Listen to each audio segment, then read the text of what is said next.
Sur la démocratie, moi, quand j'ai du mal à faire comprendre ce qui se passe dans nos pays aux Européens, je leur dis, écoutez, c'est simple. Imaginez qu'on veuille élire un président de l'Union européenne avec pouvoir exécutif. D'accord? On a one man, one vote basis. C'est ce que la plupart de nos États tentent de faire.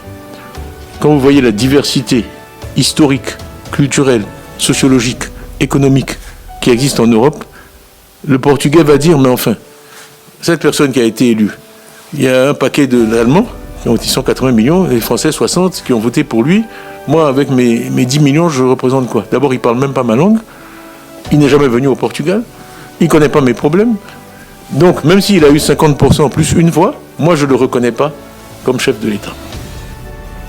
C'est vraiment une problématique qui existe dans beaucoup de pays africains parce que le degré d'hétérogénéité qu'on a dans nos pays est comparable à celui qu'on connaît au niveau de l'Union européenne.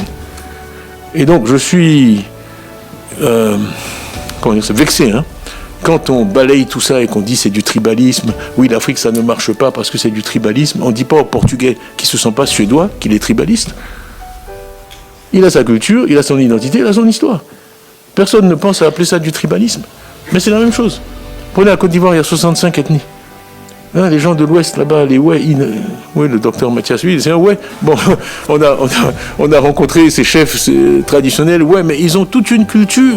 Là, ils demandent à me voir, ici à Paris, quand je vois 400 d'entre eux. Et vraiment, quand vous parlez un ouais, la Côte d'Ivoire, c'est tout petit à l'échelle africaine. Vous parlez un ouais.